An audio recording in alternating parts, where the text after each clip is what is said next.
What's going on, guys? Welcome back to We Want Picks. My name is Jacob, aka the Freckled Salamander, here to bring you my quick pick video for UFC 293. But before we get into the quick pick video, make sure you go to WeWantPicks.com. Check out everything that is involved. Become a premium member today. It's only $10 a month, and we've been absolutely killing it lately. We killed it last week. It is crazy the run of success we've been having. So consider becoming a premium member today. It's only $10 a month. I'm not going to ramble on like Angelo. Let's get straight to the picks. WeWantPicks.com. Quick pick video 294. Just shit cut. First up, we've got Kevin versus Kiefer, and this is interesting because the odds are pretty even, and these are pretty two contrasting styles in my opinion. First, we'll start with Kevin. I'll be honest with you guys. When I was watching film on Kevin, 30 seconds into watching one of his fights, I'm like, oh, I'm fading this guy. The way that he stands, kind of that old school style with the hands low, and he's a little bit stiff in his striking. But as you watch him more and more, you realize this guy is pretty good and knows what he's doing in the striking department. He is a judo specialist, and you see him use that time and time again. Not as frequently as he probably should, but if you get in those clinch positions and he gets your hips, you are going for a ride. He is very good in those positions. But Kiefer is a guy that gets in your face. He gets in your face. He wants to brawl. He wants to throw power. And in this situation, I just feel like the kind of tense, not athletic style of Kevin is going to get him a little bit of trouble early. And I think Kiefer has the speed and the power to capitalize on those mistakes in the striking defense. But the longer this fight goes, it definitely favors a guy with the style of Kevin who can kind of just stay in the fight, get a takedown or two, grind it out, where Kiefer, in my mind, is more, I don't want to say he's first round or bust, but if he needs to have some decent success in the first round to win this fight. So, with all that said, I am going with Kiefer. I don't feel great about it. I haven't bet it, but as a pick for a quick pick video, I just like his tenacity to get in the face of Kevin early, and I'm not sure I can trust Kevin's striking defense against the power of a guy like Kiefer. So give me Kiefer. Let's move on to the next one. Shane Young versus Gabriel, Fly, Miranda, and this one is, I'll be straight honest with you guys. I'm going with Fly in this matchup against Shane Young. Shane Young, to me, yeah, he's a well-rounded fighter, and I don't want to disparage these guys too much, right? But he just hasn't really shown me anything. He's really not shown anybody anything to warrant betting him as a favorite, in my opinion. Where Fly came in, I know a lot of his regional fights, it hasn't been the top level guys. He's a submission or bust type of dude, but he came in against Benoit, and he looked like he was kind of holding his own in that fight. Eventually, Benoit did what he does to people. He wears people down. He landed a nice shot, almost had him out in the first round. Fly really couldn't recover into the second round. He was finished pretty easily in that second round, but he took down Benoit. He had Benoit. He probably had Benoit hurt worse than I've seen anyone kind of hurt Benoit, except for his one loss in the UFC. And I like Miranda's kind of striking. I think he's going to come in, be aggressive. Shane Young is definitely not a wrestling, grappling threat. If Shane Young is even thinking about takedowns, he has the wrong game plan. Obviously, he shouldn't, but he's not real dangerous on the feet. And I think Miranda is more dangerous on the feet, but he uses his striking to get the takedowns, to get that ground control. And his takedowns are actually pretty good. This guy is kind of a jiu-jitsu nerd without being a jiu-jitsu nerd. He throws heat, he throws heavy, he's got a good double leg, he's got good trips, he's got good singles. I think he gets the fight to the ground. If he gets the fight to the ground, coming down to 145 from 155, if he has a good weight cut, he can really dominate and finish the fight. So obviously the play here is not going to be a Gabriel money line, even though I kind of did play that. It's probably going to be a Gabriel by submission. The odds are going to be a little bit better than the money line, or should be, and that's probably the way to play Miranda. He is a little bit submission or bust, but watch out for those hands as well. And I just have not seen anything from Shane Young that warrants put money on him as a favorite. Let's move on to the next one. Blood Diamond versus Charlie. And I'll be honest with you guys. You guys are probably not going to like this breakdown. You're probably not going to agree with this breakdown, but it is what it is. I've seen it all week on Twitter already. I've seen it in our Discord as well. Discord's 100% free, by the way. It's in the description below. You can join it, chop it up. I've seen it all week. Blood Diamond doesn't know how to wrestle.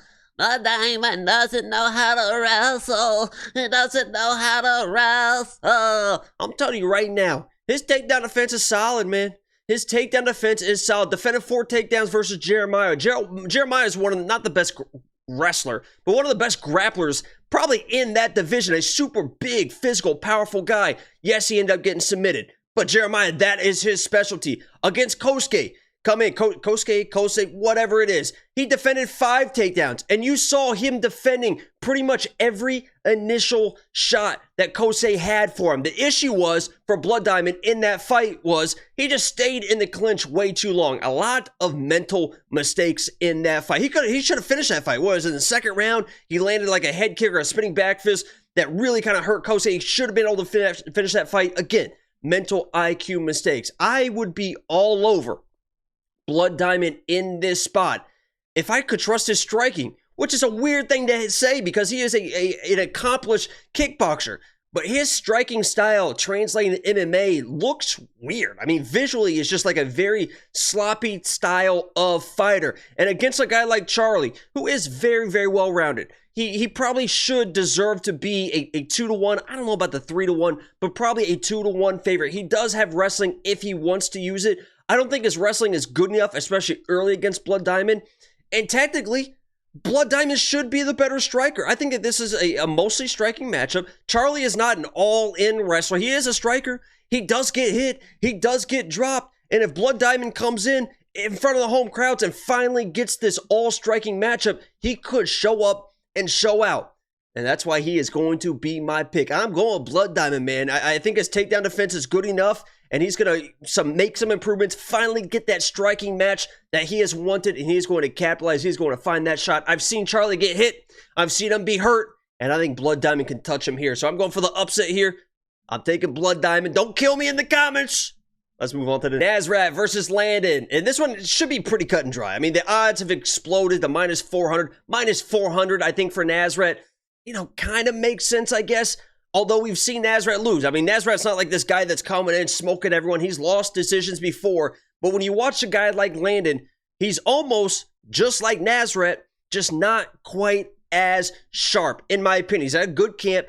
Kill Cliff, he could come in, upset of the century. We'll see what happens. But I believe that he pretty much wants to do everything that Nasrat wants to do. He wants to get in the pocket. He wants to throw nice combinations. He wants to strike from the outside. He'll mix in a takedown or two. But Nasrat should be a step ahead of him everywhere in this fight. If Nasrat is who he should be, this is a guy that you absolutely not only should win, but you should probably finish this guy in the second, in the third round. Nasrat at times kind of holds back that power. You'll see him just kind of touch. You'll see him kind of touch. And he can get in trouble in decisions because of that. Against Landon, I wouldn't mess around. Touch, find your range.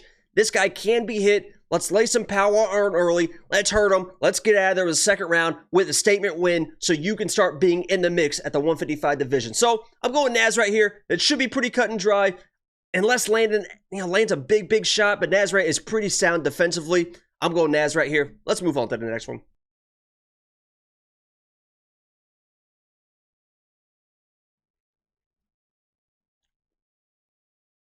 Jamie Mullarkey versus John Makdessi. I'm telling you right now, if I see one comment, if I see 2 comments, if I see 3 comments, every single comment that you guys make that, oh, look, it's Jamie Mullarkey's brother. Oh, look at this. Oh, look, I didn't know that you were fighting this week, Salamander. I didn't know. Oh, look at Jamie Mullarkey. Oh, look, you're doing a breakdown for your own fight.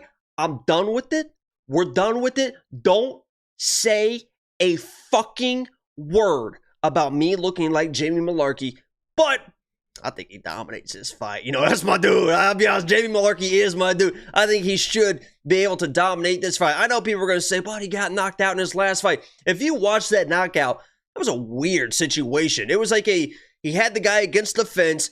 It looked like he was shooting in for a takedown, but then changed his mind and then froze and didn't realize what he wanted to do. It's like he had a plan to do something and then just didn't do it because he level changed, stayed in the pocket, and just froze with his hands low. And that guy's like, oh shit, okay, whap, and just fucking knocked him out. I don't think John Makdessi has that power anymore. I think his first or his last KO win was like 2015, something like that. He's a tough dude.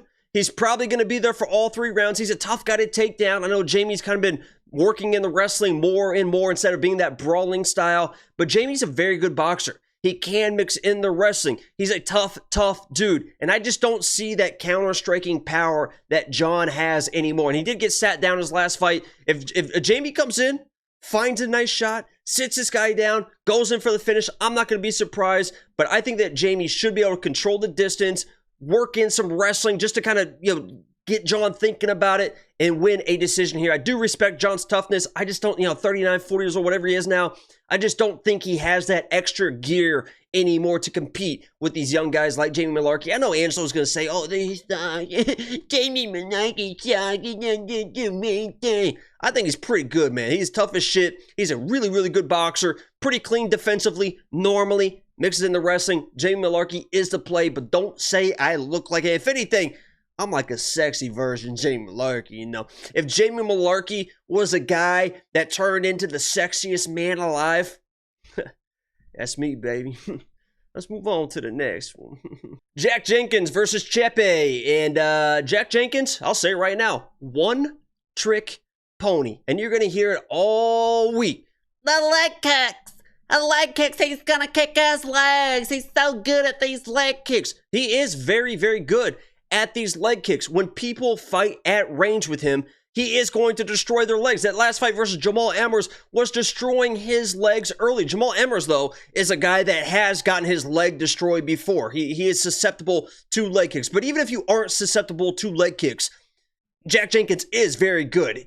You know who also is very good at leg kicks, especially what Jack Jenkins does really well? Jack Jenkins is good at leg kicks from distance, but he's also very good at leg kicks in the pocket, right? He's in the pocket, he's throwing a combination, whap, in the pocket. You know what else is really good at that?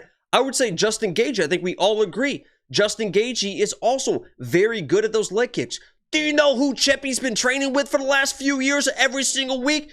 Justin Gaethje. He's seen those looks before. If there's anyone that is going to be prepared enough for the leg kicks, it's going to be a guy like Chepe. And the way you get rid of these stupid fucking leg kicks is you crowd them. You get in their space. You get them to the ground. And when you get in the face of Jack Jenkins, when you get him on the ground, he just becomes a normal dude.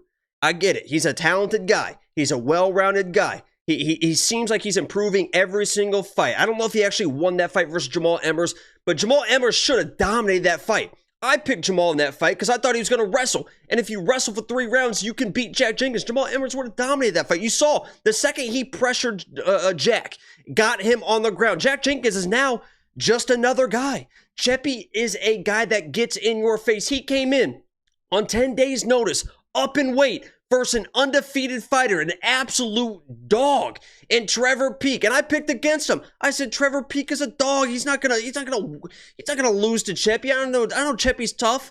He's only lost to some of the best people in the UFC. He's beat some great UFC fighters outside the UFC. His resume is already incredible. I said he can't outdog Trevor Peek. He came in short notice, up in weight, and outdogged an absolute dog. I think Chepe comes in, gets in Jack Jenkins' face, gets in those clinch positions, gets him to the ground, and just beats this dude up. If he cannot land the leg kicks, he is just another fighter. I know about the leg kicks. Chepe should be well prepared, and he should, honestly, I think Chepe should dominate this fight. Get in his face, get in those clinch positions, get him to the ground, make him brawl. And Jack Jenkins is another dude. He doesn't like the pressure. He doesn't like being on his back, but that is where he is going to be in this fight. I'm going Chepe. Let's move on to the next one. It's Ulberg versus Jung. And this one, I feel like should be pretty cut and dry. Carlos is the better striker. He's the faster striker. His footwork should be good enough to withstand whatever Jung brings. But I do worry a little bit. Jung is a guy that usually is pretty durable. He's a big dude. He's a physical guy. We've seen him use his wrestling. And if this fight gets into the second round, I think it's going to be trouble. We've seen Carlos Ulberg fade before. And against a guy like Jung, you do not want to start fading because he will stay in your face. He is a heavy hitter. He will mix in some takedowns.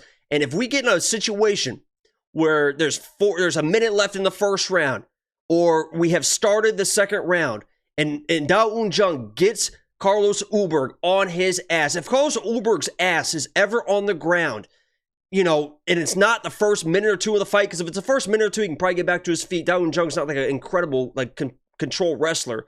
But if it's late in the first, if it's in the second, and Ulberg is on his ass, I think it is time to panic for Carlos Ulberg bettors. But I do love the footwork and the speed of Ulberg. Because Jung, as powerful as he is, as big as he is a little bit stationary. And Ulberg is really good at finding those angles. That's kind of the next generation of fighters. You see, what? you see like Ian Garys and the Serial Gons and the Ryan Halls and the Sugar Sean O'Malley's. Just those super dynamic strikers that are able to find those angles on different shots because against like flat-footed fighters. And that is what should happen here. Carlos Ulberg should be dancing around, taking his time, and be able to find that shot on Jung, who can get knocked out with the right shot. So I am going to call Carlos Ulberg here, but, you know, there's a reason why he's not minus 300, minus 400, because if this does leave the first round, there is like, oh no, what's going to happen? But I think he should be able to find a finish early. Jung will probably be in his face. He is a hittable guy, and Ulberg should have the power and definitely the speed and have the footwork to withstand the power coming back his way. So the pick is Ulberg. But, you know, if this is like a first-round situation, if he gets taken down, end of the first round after he dominated, and Jung's a plus 400, plus 500, you better believe I'm thinking about hitting that line for Jung. You better hope that this Ulberg guy gets a first-round finish, in my opinion. Let's move on to the next one. Tyson Pedro versus Anton. And here, this is I just said that you better hope that Carlos Ulberg, he still might be fine, right? He's experienced enough. He seems pretty in the zone enough to, even if it goes out of the first round, Ulberg can probably still win that fight. Tyson Pedro, if it gets out of the first round, he's probably fucked. I mean, that's just the way it is from what we have seen. The good news is he finishes a lot of fights in the first round. I know a lot of people are ready to give up on him, just like a lot of people were ready to give up on Gane last week. And I'm not trying to compare Tyson Pedro and Gane, but Tyson Pedro is a dangerous guy. And Anton, in his last fight versus Victor, I think it was Victor, I mean, he was almost put out. What only saved him in his last fight was that random up kick on Victor that kind of stunned him, and he wasn't able to finish that fight. But he was on skates, he was hurt bad, and he was nearly out of that fight. So, I mean, Tyson Pedro has hurt people. He has put people away in the first round. Not the best people in the world, but he was landing some shots even in that first round of his last fight. He got a takedown. He was looking like he had good control. So I'm going to stick with Tyson Pedro here. I understand a lot of people are going to be on Anton. He's flipped to the favorite, but I'm going to go with Tyson here because Anton is a very hittable guy. He has been hurt. He should have been finished in the first round of his last fight if it wasn't for that random up kick. So, you know, I'm not betting anything crazy. Tyson Pedro as a pick, he is my pick. I'll definitely be looking for something. You might as well just play him first round if you're going to play him, but I am going to stick with him just a little bit more because I understand the talent that he possesses. He's a black belt in literally like every single mixed martial arts, and I think Anton's a hittable guy, and people are ready to give up on Tyson. Me, not quite yet. Give me Tyson in front of the home fans. First round finish, I hope, but we'll see how it goes.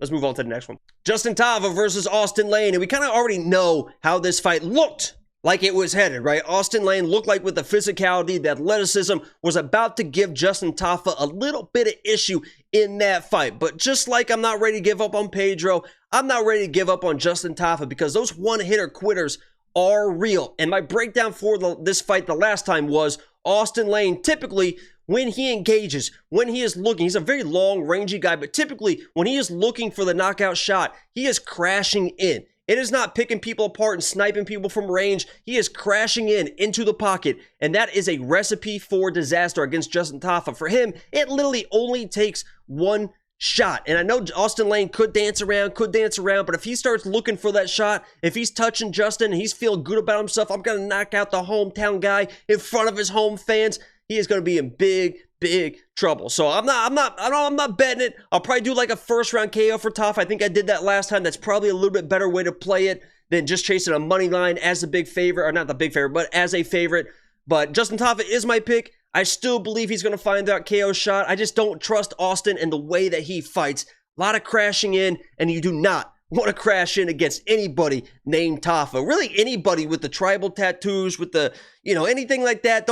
Stay at range, run away, don't engage with them. You're going to get knocked the fuck out. I'm going with Tafa in this matchup. Manel versus Felipe. And this Felipe dude is, he is young and he fights like he is young. He is wild. He is active. He is in your face. He does the wild stuff. He'll mix in a takedown or two. And unfortunately, that style works perfectly for a guy like Manel Kape. Manel Kape is a guy that will be very patient.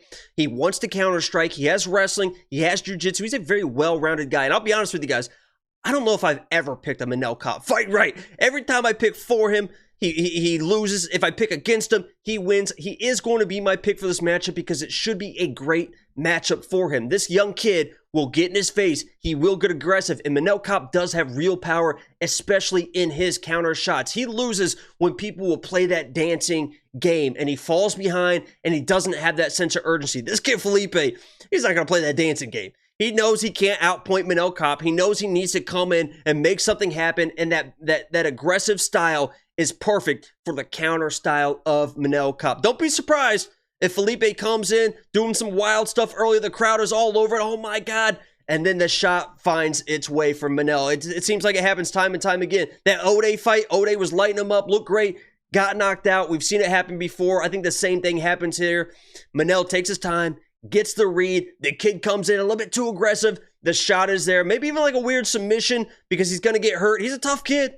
He is resilient. That last fight he had, I think in the LFA, whatever it is, I cannot believe that fight went 3 rounds. The first round of that fight, if you guys did not watch it, watch Felipe's last fight and the first 2.5 minutes of that first round. That tells you everything you need to know about this kid. He is tough. He will be in there. He will be aggressive. And that is probably going to be his downfall versus a guy like Manel Kape. Oh, I just had a big old glass of chocolate milk and it's tasting nice coming up. Manel Kape's a pick. Let's move on to the next one. Tai Tuivasa versus Volkov. And this one, man, I like Tai. I mean, I think everyone that watches this video, everyone watches the fight, everyone is probably going to be rooting for Tai. How can you not root for a guy like Bam Bam Tai Tuivasa? And I think that this one's over quick, fast, and in a hurry because Tai knows he just fought Gane, and I'm not saying Volkov is Gane, but very similar in the way they want to fight. They want to stay on the outside. They want to point. They want to point. They want to point. Volkov will land a little bit more power. He definitely doesn't have the footwork of Gane. He definitely doesn't have the hand speed of Gane, but still that long, rangy style. Tai Tuivasa just lost to Gane. I didn't just lose to him, but he lost to Gane because he was playing that point game, and he was basically just picked apart at range and systematically broke down by Gane. And you know who also loves those front kicks is Volkov. I mean, Tai Tuivasa was broken down with those body kicks, the front kicks, and Volkov, if you think Gane has long legs, you should see the legs on this gentleman. I will say that. So Tai Tuivasa, in my opinion, is going to come in, and he's going to know, I can't point fight. I can't stay at distance against these guys. I have to do what I have to do. That is get in the pocket, throw heavy, bite down, and hope I can knock this guy out. So I think that this fight is over in a hurry. Tai is not going to try and point fight. He is going to get in this dude's face. He is going to start brawling, and he is going to see what happens. And he's going to be live in those moments. But Volkov, to me, is a very good fighter. He's a good counter striker as well. You saw him getting a brawl with Jairzinho. He's not scared to brawl. But Tai Tuivasa coming off that knockout, coming off another knockout, you know, I'll be rooting for him. It's just that length of Volkov. He does have power as well. And Volkov just does not lose to strikers very often, man. He will get out wrestled at times. I know he got knocked out by Derek Lewis, but that was a master class before that knockout of range management, of distance, of striking by Volkov. But I think Tai gets in his face and says, fuck it, I'm going out on my shield. We'll see what happens. And I just don't know if he's going to find that shot versus Big Volkov. So Volkov is my pick. You know, I feel bad, betting against Tai and stuff like that. I have a different bet that's not on either one of them, but, become a premium member, see what that is. $10 a month. The official pick is Volkov. I'm going to be rooting for Bam Bam, man. I hope he gets it done in front of the home fans. It'll be crazy going into that main event for Izzy. Let's move on to the main event. Event time. We got Izzy versus Sean Strickland. I know a lot of people are going to try and find paths to victory for Sean Strickland. I believe there is one. I don't think it's the wrestling, right? A lot of people are probably going to be like, oh, Sean Strickland, he can wrestle and he's a black belt. And if he uses his wrestling, he realized versus Alex Pereira that you can't strike with these guys. If he would have wrestled Alex Pereira, he would have dominated that fight. He might have, because Alex Pereira at that point definitely didn't have very good takedown defense. The issue is with Sean Strickland, if he wants to try and wrestle, first, Izzy has pretty good takedown defense. He knows what he is doing at this point in his career to defend takedowns. The biggest issue for Sean Strickland is he stands so straight up and down. I mean, he is boxing like this. I mean, just literally straight up and down, almost leaning backwards when he fights. So to level change from those positions are going to be so telegraphed that Izzy should be way ahead of any takedown attempts from Sean Strickland. The only chance that Sean Strickland, in my mind, has of taking down a guy like Izzy is pressuring with the strikes, almost like an Aljo takedown. Volume, volume, volume, get a clinch, and level change from those clinch positions. And maybe he's able to do that. But I feel like Izzy's going to be way too good with the footwork, just like Sean was versus Aljo. Don't stay against the cage. Circle out with the footwork. What does worry me about Izzy is if he point fights Sean. In my mind, if I'm game planning for Izzy, I come in and I say, let's try and finish this guy in the first 2 to 3 rounds because Sean Strickland's going to be hittable. Izzy is a much better striker than Sean Strickland. Izzy probably does have the power advantage, even though Izzy isn't like a crazy power guy, but he doesn't really have to worry about the power coming back. Let's get this guy out of here. Let's not mess around. Because if Izzy starts point fighting this guy, Sean Strickland, and let's say he comes out in the first round, he does his thing, he's circling the octagon, and Sean Strickland's marching forward, and all of a sudden, that first round goes to Sean Strickland. Now you have to win 3 of the next 4 rounds. Let's say you easily win the second round. Now you have to win 2 of the next 3 rounds. The longer this fight goes, the more in jeopardy you are, Izzy, of losing this fight. Because even if it's 2-1 Izzy, going into the 4th and 5th rounds, we've seen Sean Strickland just say fuck it and just lay on crazy volume and crazy volume and crazy volume. And you would think in front of the home fans and the hometown judges that they wouldn't give those type of rounds to Sean because, you know, Izzy should be able to circle out and he's not going to get tired either. But some judges just see the crazy pressure, the crazy pace, the crazy volume. And if it's 2-1 Izzy going into the 4th, into the 5th round, and we have Sean Strickland just saying, fuck it, I'm going all in, and he's just chasing down Izzy for 2 more rounds, there is a world where Sean Strickland can steal this fight. If I'm Izzy, I don't want to point fight this guy. You don't need to point fight this guy. There's no real danger in Sean Strickland. Let's get in there. Let's get aggressive. Home fans, let's make a statement for DDP. Let's get a knockout on this guy. He's hittable. If you sit on punches, you can knock this guy out.